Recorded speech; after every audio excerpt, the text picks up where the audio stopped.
Hello and welcome. My name is Joe, and I am Andrew's spirit guide. Now, this is a follow-up lecture, so let's call it part 2 of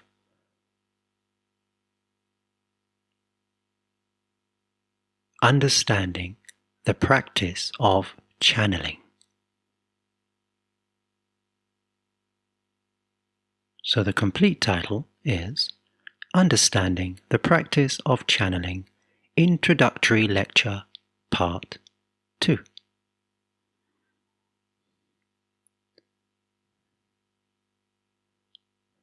It's very important to understand that channeled messages, although do come from consciousness, they do filter through aspects of the shadow self, which is not conscious. Now, the way in which I, Andrew's spirit guide, work with Andrew is simply to blend energies. Now, this is a very simplified explanation in order for you to understand. However, that's how it works. I somewhat overlay my energy system over that of Andrew's, and the divine energy that allows Andrew to be in physical manifestation connects with me, and we, in accordance to our agreement, deliver a frequency that can be heard by you.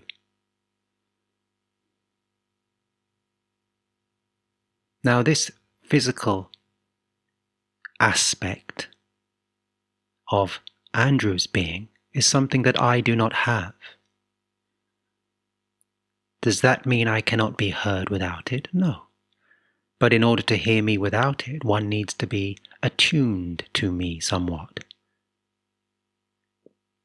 in their multidimensional self, like Andrew is. And these abilities are often labeled as clairaudient abilities. The ability to hear the voice of spirit, of consciousness, which Andrew embodies. But in order to channel, for you to also hear, and again I repeat, this is the very simplified explanation. I, in agreement with Andrew's soul self, blend with his divine aspect that allows him to be in physical manifestation.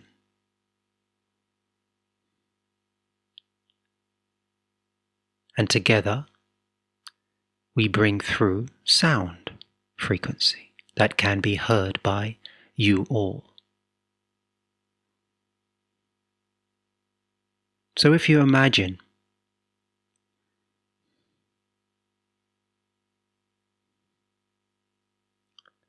two tracks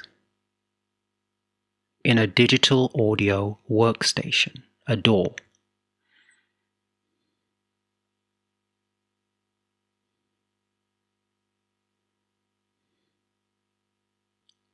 For those of you that have ever worked with one. And basically what a DAW, a digital audio workstation is simply a platform in which one can create music on a computer. And in this DAW you have the ability to lay down tracks, track 1, track 2, track 3. Maybe track 1 has some drums, maybe track 2 has a bass line, maybe track 3 has some keys like on a piano to play some chords. And then these 3 tracks can be played together. So it's no different to that. I, Joe, and one track, Andrew, is somewhat of another track, and we blend energies and we deliver together. However, our tracks are more aligned than that of the drums and the piano keys, simply because we are blending energies to produce somewhat of a oneness, an expression of oneness. So you are not hearing two separate messages, one from Andrew, one from me. You are hearing one message. So the better example would be maybe in the DAW, the digital audio workstation, the first track being, let's say, a kick drum, the second track also being a kick drum. However, the first kick drum maybe has 70% of reverb applied to it. Remember, this is just an example. You may not be up for applying reverb to kick drums, but hey, why not experiment? But I digress. The second track may be a kick drum with 50% of reverb. Now, both are kick drums, which represents consciousness. Andrew's soul is conscious. The divine aspect of Andrew that allows him to be here in physical manifestation is conscious. I am conscious. We together are one kick drum of different frequencies, represented by different ratios of reverb. A simple explanation. A very simple explanation.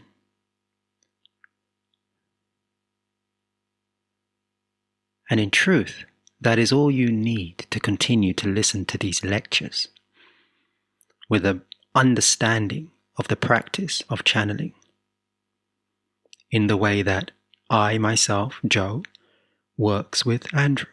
However, I'm going to touch upon a little more in regards to understanding the practice of channeling for those that wish to tune in and listen.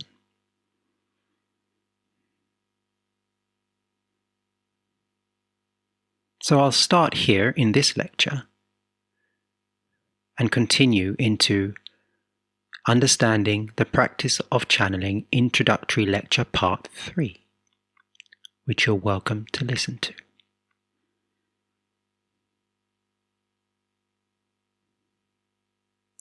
I'll begin by letting you know that channeling has been done for many years. And in truth, all of you do it without even knowing it. There are many well-known channels out there. But regardless, well-known or not, you are all multidimensional, divine loving beings, here in physical manifestation. And all of you channel to some degree. How you channel all depends on your multidimensional design. Now, what I mean by multidimensional is that you are all multidimensional beings. In simple terms, you have consciousness, that is the soul self. You have an aspect of the divine energy, divine consciousness that allows you to be in physical manifestation, which is of a lower frequency than the soul self, but it works in unity as one. You could almost call it the masculine and feminine to some degree. Again, simplified explanation. And then you have the shadow aspect of self, which is everything that is not of consciousness, not of love. Some people refer to the shadow as the ego. However, I do not subscribe to the dictionary definition of ego in my teachings. I simply use the umbrella term of shadow to encompass everything that is not of consciousness. And so, I will continue this lecture in part 3.